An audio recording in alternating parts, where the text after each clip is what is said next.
If only you were my husband, human, the alien lady said, shocking everyone present. The ceremonial hall of the Threxian Concord was built with one intention, to make outsiders feel small. Towering obsidian pillars rose like black glaciers. Blue bioluminescent lanterns flickered overhead, casting shifting shadows that made every figure seem larger than life. The air carried a sharp metallic scent, the natural odor of a species that evolved in oceans filled with apex predators. Lieutenant Commander Marcus Hale tried very hard not to show how much all of this unsettled him. Humans had only known the Threxians for 6 years, and in all that time, not one outsider had ever been allowed into their sacred bonding rituals. So being invited today was either a huge honor or a terrible mistake. His Threxian guide, Joran, leaned toward him and whispered, "Stand tall. Any sign of trembling is viewed as weakness." Marcus stiffened his back. "I'm fine. Just not used to watching 7-foot reptilian warriors fight for marriage rights." Joran's throat frills flared with amusement. "To our people, romance blooms through battle." That much was obvious. 2 warriors were locked in a violent duel inside the ritual ring, claws clashing against armor, each strike echoing through the hall. But all at once, the sound died. The duel stopped mid-swing as every Threxian snapped to attention. Someone powerful had entered. Marcus followed their gaze and saw Lady Zarin. Even among Threxians, she stood out. Silver-gold scales shimmered like flowing metal. Her armor was carved with old, noble crests, and her golden eyes held the cold certainty of someone who had survived 100 battles and expected to survive 100 more. But she wasn't looking at the warriors. She was staring directly at Marcus. Her gaze locked onto him with such intensity that he instinctively took half a step back. Too late. Attention had been drawn. Lady Zarin strode across the ritual floor with the confidence of royalty. Conversations died. Warriors froze mid-movement. Even the elder officiating the ritual bowed slightly as she passed.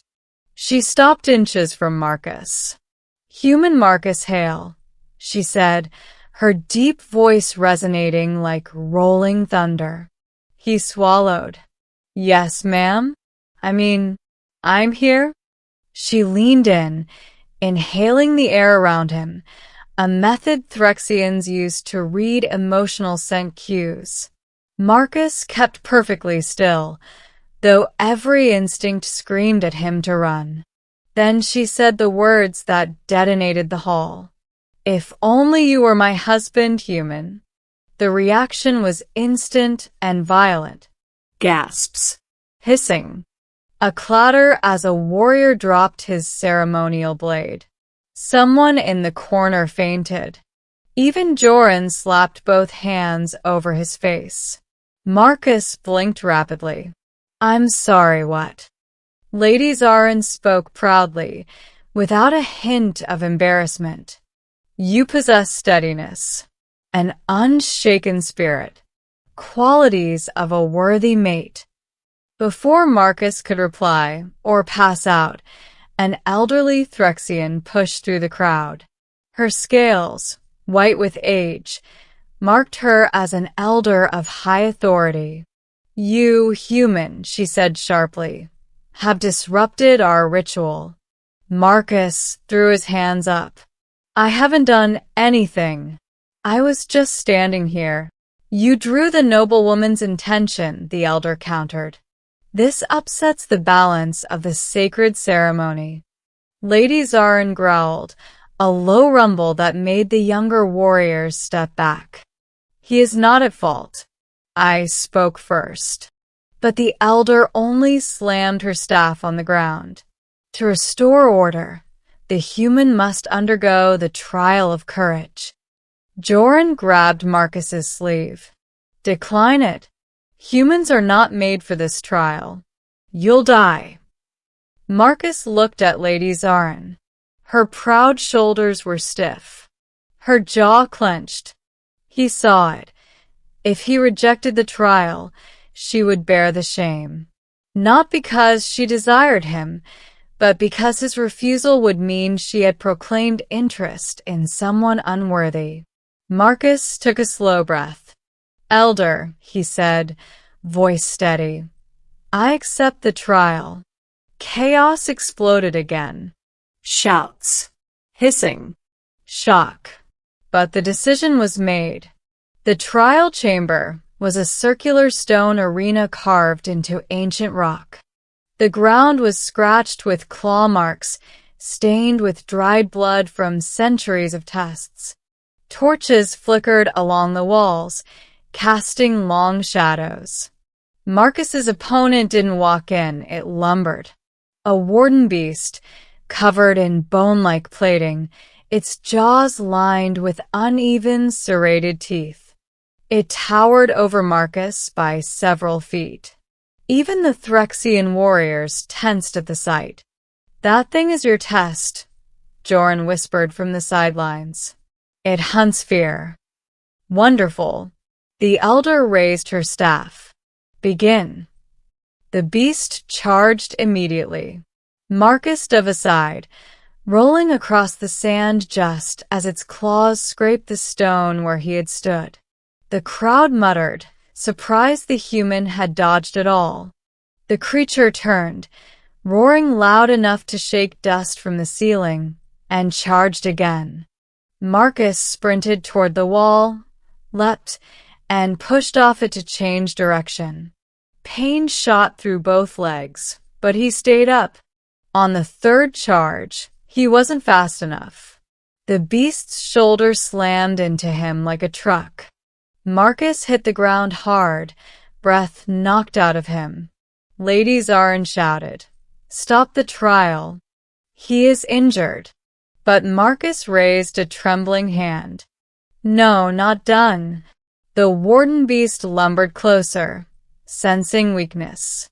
Its shadow swallowed his. He forced himself to his feet, legs shaking, and instead of running, he took one step toward it. Then another. He glared up at the creature with pure, unfiltered human stubbornness. And he yelled, "Do it!" A sudden, unnatural stillness fell.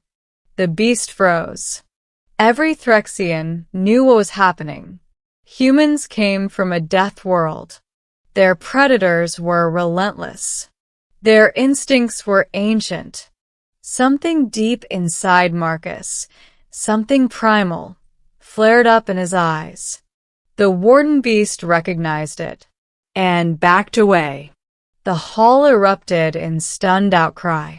The elder lifted her staff slowly. The trial is complete. The human has displayed courage worthy of the Concord. Lady Zarin rushed to Marcus, catching him as his balance faltered. Her usually fierce expression softened. "You defended my honor. You risked yourself because of my words."